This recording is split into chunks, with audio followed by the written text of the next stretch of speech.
आज घटना हुई है। जिस ढंग से चौधरी नफे सिंह राठी को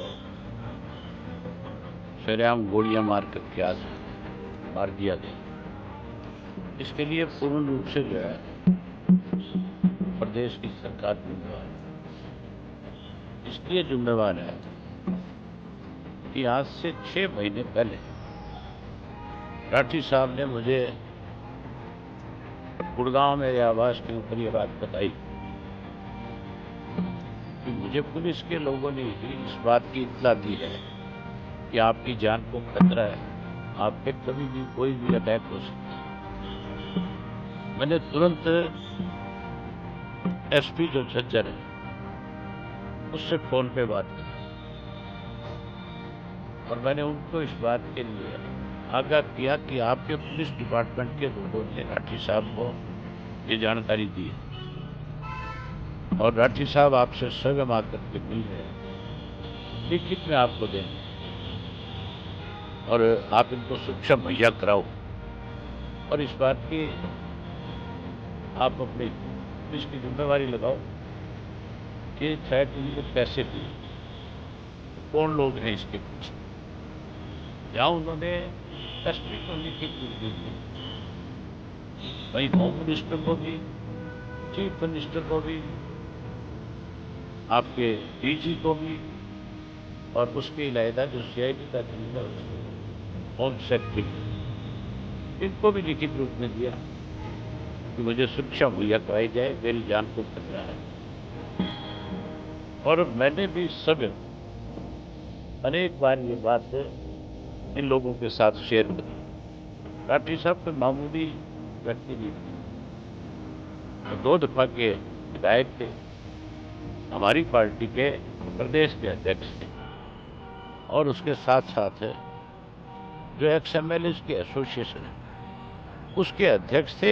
एक्स एमएलए ने भी मिलकर के चीफ मिनिस्टर को ये बात कही, बावजूद उसके उनको किसी प्रकार की कोई सुरक्षा मुहैया नहीं कराई गई और उन लोगों को सुरक्षा प्रदान करते रहे जो लोग लगातार इस थ्रेट में शामिल थे। आज हरियाणा प्रदेश में ऐसे लोगों के पास सुरक्षा है जिनके ऊपर संगीन अपराध के मामले दर्ज हैं, जो नशे के कारोबार में शामिल है, जो अपराधियों को पनाह देने में शामिल है, उन लोगों को तो सुरक्षा प्रदान कर रखी है और जिसको सुरक्षा की जरूरत है उसको सुरक्षा देने की बजाय मुख्यमंत्री ये बात शरेआम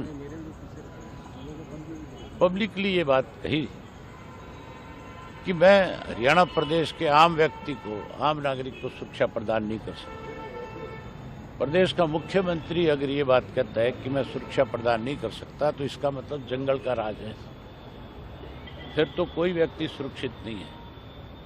फिर तो मान के चलो इस किस्म के लोग कभी भी किसी के ऊपर घर में जाकर भी इस तरह की वारदात कर सकते हैं। मैं इसके लिए पूर्ण रूप से सरकार को दोषी मानता हूँ, मुख्यमंत्री को दोषी मानता हूँ, जिसकी ये जिम्मेवारी बनती है कि कोई व्यक्ति अगर सुरक्षा की मांग करता है, अगर आपको लिखित रूप में देता है, आप उसकी जांच कराओ। अगर उसको सुरक्षा की जरूरत नहीं है तो उसको लिख करके बताओ कि तुझे सुरक्षा की जरूरत नहीं है। अगर उसको सुरक्षा की जरूरत है तो उसको सुरक्षा मुहैया करानी चाहिए। मेरे अपने केस में जब मुझे थ्रेट आई थी, मेरे पीए ने जाकर के जब एफआईआर लॉन्च करा तो मुझे एक दफा तो सुरक्षा दी गई, फिर विड्रा कर ली गई और उसके बाद फिर मुझे हाई कोर्ट जाना पड़ा, हाई कोर्ट से फिर सुरक्षा दी गई।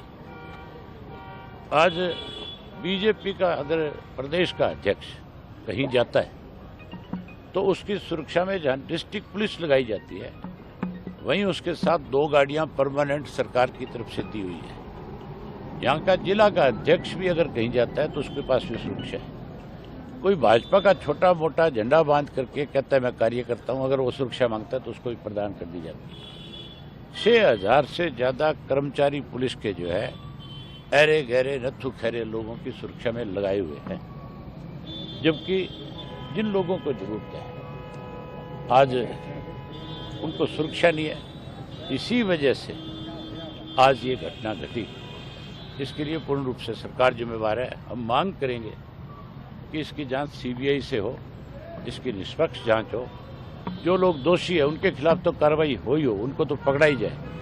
लेकिन जिन लोगों ने उनको सुरक्षा देने में आनाकानी करी है, जिन लोगों ने कहीं सरकारी दबाव में आकर के अपनी जिम्मेवारी को नहीं समझा, उन लोगों के खिलाफ भी कार्रवाई हो। मुझे अभी जानकारी मिली है कि इस मामले को जीआरपी के हवाले करना चाहते हैं। ये कोई रेल का एक्सीडेंट थोड़ा ही है, ये बाकायदा तौर पे हमला हुआ है और हमला करके मारा गया है। ये डिस्ट्रिक्ट पुलिस की जिम्मेवारी है, ये बहादुरगढ़ पुलिस की जिम्मेवारी है। ये मामला इन्हीं के पास रहना चाहिए।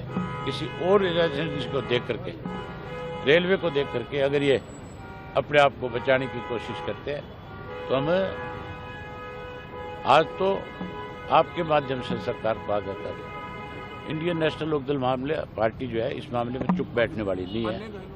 हम इसके ऊपर बहुत सख्त एक्शन लेंगे, सरकार को मजबूर कर देंगे कि सरकार जो है इस मामले की जांच सीबीआई को सौंपे। आज ही मैं कहता हूं मुख्यमंत्री को ये कहना चाहिए, बयान देना चाहिए कि हम इसकी जांच सीबीआई से कराएंगे। अगर कोई आनाकानी करेगा तो फिर हम सख्त एक्शन। अन्य घायलों की हालत कैसी है सर? मैं अन्य घायलों से मिल नहीं पाया, यही है बाकी लोग। वो ठीक है, वो अभी खतरे से बाहर है। एक जो उनके साथ साथी था वो एक्सपायर हो गया और बाकी अब बिल्कुल ठीक है। किसी शूटर्स ने या किसी गैंग ने जिम्मेवारी ली है अभी तक कोई?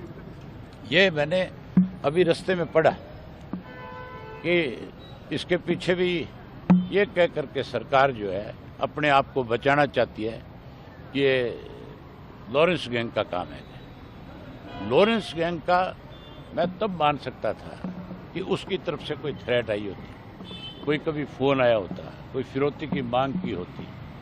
कभी भी इस तरह की कोई उनकी तरफ से डिमांड नहीं की गई। अगर सरकार कहती है कि लॉरेंस गैंग का काम है तो फिर सरकार ने सुरक्षा मुहैया क्यों नहीं कराई? फिर सरकार की जिम्मेवारी बनती थी कि नहीं बनती थी? फिर सुरक्षा देनी चाहिए थी। हैरानी की बात है तब सुरक्षा नहीं दी और अब मेरी ख्याल इतनी पुलिस फोर्स खड़ी कर देंगे कि जैसे पता नहीं सरकार कितनी बड़ी जिम्मेवारी अब ये ले रही है कि आगे से ऐसा नहीं होना चाहिए। सरकार लगे, मैं मानता हूं कि इसमें पूर्ण रूप से सरकार सर, एक मामले में जो है